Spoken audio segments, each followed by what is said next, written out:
नमस्कार दोस्तों, स्वागत है आपके अपने चैनल परमार एजुकेशन चैनल पे।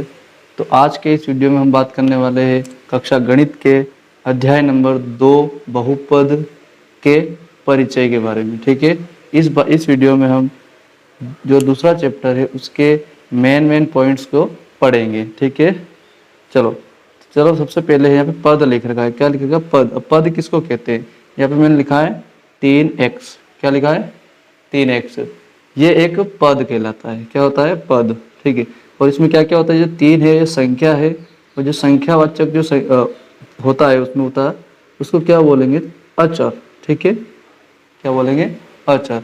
और यहाँ पे जो x है इसको बोलेंगे चर। ठीक है, उदाहरण के लिए यहाँ पे देख लीजिए, ये है एक बहुपद कहलाएगी। ये इसमें एक पद ये रहा, ये दूसरा पद ये रहा। ठीक है, इसमें एक पद ये रहा, ये दूसरा पद, इसमें 1 2 3 पद है। ठीक है, तो ये होते हैं बहुपद कहलाते हैं। ठीक है, इसमें ये अचर संख्या है, और ये x y है ये चर संख्या कहलाती है। ठीक है, इतनी बात समझ में आई? ठीक है, उदाहरण के लिए यहाँ पे मैंने लिख रखा है बहुपद के प्रकार है, पद की संख्या का। बहुपद के क्या है? प्रकार, पदों के आधार पर। किसके आधार पर? पद के आधार पर। बहुपद के प्रकार, पद की संख्या के आधार पर। मतलब कि बहुपद में कितनी संख्या है? एक पदी में कितनी संख्या होगी? केवल एक पद रहेगा। ठीक है, इसको एक पद बोलते हैं। या द्विपदी, इसमें 2 पद रहेंगे। देखो 2x की पावर 2 प्लस 3, ये द्विपदी। इसमें एक पद ये रहा, एक पद ये रहा। ठीक है, 2 पद होंगे। त्रिपदी में क्या होगा? 3 पद होंगे। 3x की पावर 2, 2x प्लस 3, इसमें कितने पद है? टोटल 3 पद है। अब आप लोग बोलोगे कि अगर जिसमें 4 पद रहे उसको क्या बोलेंगे? ठीक है, तो आपको ये काउंट रखना है कि जिसमें एक पद रहता है तो उसको एक पदी, जिसमें 2 पद रहते हैं उसको द्विपदी, जिसमें 3 पद रहता है उसको त्रिपदी बोलेंगे। और जो 4 पद रहते हैं, जैसे 4 से ज्यादा, 4 से अधिक जो पद रहेंगे उसको बोलेंगे बहुपद। क्या बोलेंगे? उसको बहुपद बोलेंगे। अगर 4 से ज्यादा पद है तो उसको बोलेंगे बहुपद। ठीक है, आइए अगले पॉइंट की बात करते हैं। तो यहाँ पे बहुपद की घात बोला गया है। क्या बोला गया है? बहुपद की घात। अब इसको क्या होता है? ये बहुपद की घात क्या होती है? तो चर मतलब जो x y संख्या होती है उनको चर बोलते हैं। तो चर की सबसे बड़ी घात को बहुपद की घात कहा जाता है। यहाँ पे देखो, यहाँ पे ये चर है, ये भी चर है, यहाँ पे अचर है, इसलिए चर की घात है। ठीक है, तो जो सबसे बड़ी घात रहेगी उसको बहुपद की घात बोला जाएगा, बहुपद की पावर बोला जाएगा। ठीक है, सबसे बड़ी घात क्या है? देखो यहाँ पे किसकी, यहाँ पे x है, इसके ऊपर एक भी घात नहीं है, इसके ऊपर एक घात होगी। ठीक है, कुछ नहीं है तो इसके ऊपर 2 घात है, इसके ऊपर 5 घात है, इसके ऊपर 4 घात। सबसे बड़ी घात क्या है? 5 है। क्या है? तो बहुपद की घात क्या हो जाएगी? 5। ठीक है, अगले वाले में देखें तो 2x की पावर 2 प्लस 4x प्लस 5। अब यहाँ पे पावर किसकी देखनी? चर संख्या पे। चर कौन सी? 1 से है, 1 से है। ठीक है, अब इस पे पावर कुछ नहीं है, इस पे पावर 2 है, तो सबसे बड़ी घात क्या होगी? 2। तो बहुपद की घात क्या हो जाएगी? यहाँ पे 2। क्या हो जाएगी? बहुपद की घात 2 हो जाएगी।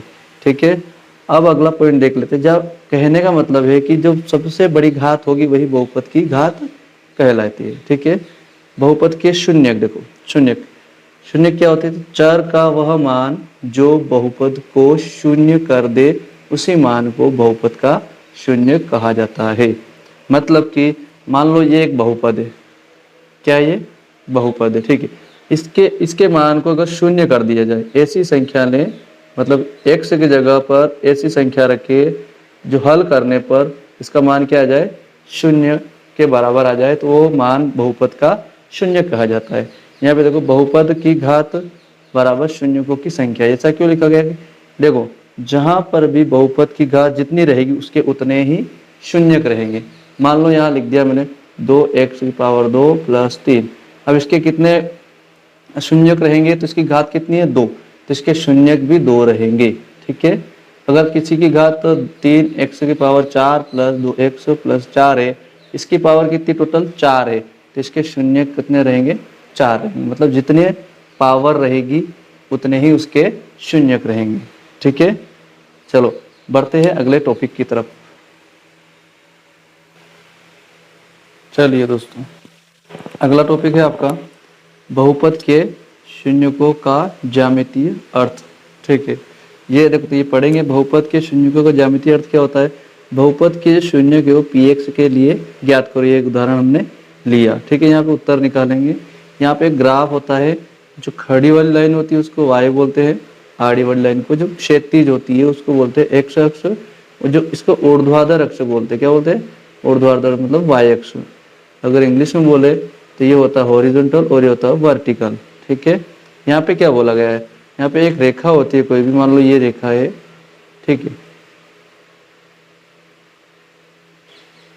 ये जो रेखा है एक y अक्ष मतलब x अक्ष को कितनी बार काट रही है, बस इसको देखना है। ठीक है, देखो यहाँ पे कितनी बार, एक बार यहाँ पे एक, ये दो, x y अक्ष वाले को नहीं देखना है, बस x अक्ष वाले को ही देखना है। ठीक है, तो 1 2 3 4 5, कितनी बार काटा इसने, 5 बार काटा।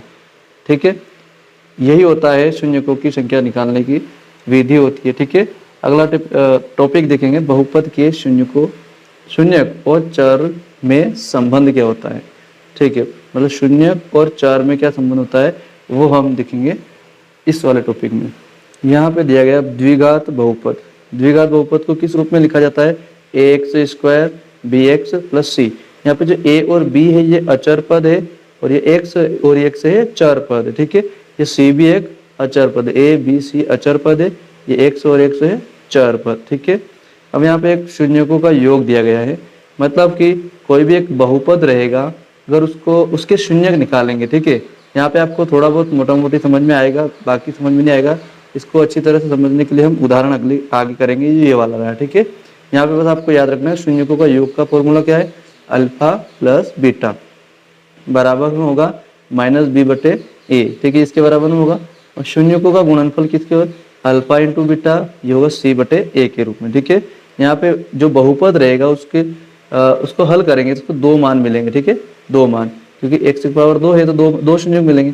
तो यहाँ पे जो बताया गया है कि इसको एक अल्फा का मान आएगा और एक बीटा का मान आएगा। ठीक है, तो ये योगफल हो जाएगा, क्योंकि अल्फा और बीटा को जोड़ेंगे तो इसका शून्यकों का योग हो जाएगा, और अल्फा और बीटा का गुणा करेंगे तो गुणनफल निकल के आएगा। ठीक है, चलो एक उदाहरण से समझते हैं अपन इस सवाल को कि इसमें कैसे क्या हो रहा है। ठीक है, चलो यहाँ पे दिया है x square plus 8x plus 12, इसको हल करना है। ठीक है, चलो मैं थोड़ा सा ऊपर सरका देता हूँ।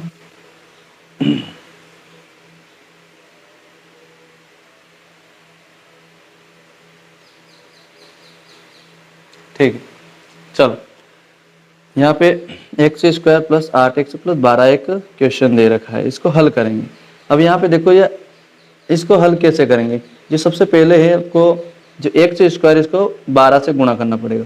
तो x स्क्वायर को 12 से गुणा करेंगे तो ये हो जाएगा 12x स्क्वायर हो जाएगा। ठीक है, अब यहाँ पे जो 8 लिख रखा है, ठीक है 8, इस 12 के ऐसे गुणनखंड करेंगे कि यहाँ पे प्लस का निशान है, तो ऐसे गुणनखंड करेंगे, जोड़ने या घटाने पे क्या आना चाहिए, प्लस के 8 आना चाहिए। ठीक है, तो चलो 12 के गुणनखंड क्या क्या होते हैं, 12 एक 2 के पहाड़े में आता है, 2 × 6 2 छंग 12 होता है, एक 3 चौक 12 होता है, एक 6 दूनी 12 होता है, एक 12 एकम 12 होता है। ठीक है, ये से इतने सारे इसके गुणनखंड होते हैं।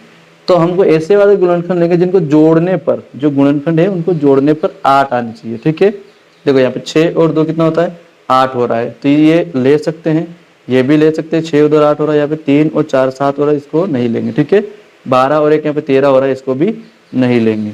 तो इसके कौन से गुणनखंड को ले सकते हैं, ये वाला भी सही है आपके लिए, ये वाला भी सही है। ठीक है, चलो यहाँ लिया मैंने 2 इंटू मतलब 2 और 6 को लिया है। देखो एक्स स्क्वायर अपनी जगह रहेगा, प्लस का चिन्ह है, 8 को मैंने 2x प्लस 6x के रूप में लिख दिया है।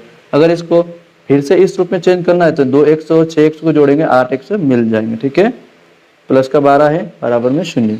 अब यहाँ पे देखो जो x स्क्वायर और 2x है, इसमें से कॉमन क्या है, कॉमन देखेंगे यहाँ पे, इन दोनों में कॉमन एक चीज दिख रही है आपको, x यहाँ भी है, x यहाँ भी है, तो x को बाहर निकाल लेंगे, ये निकाल लिया।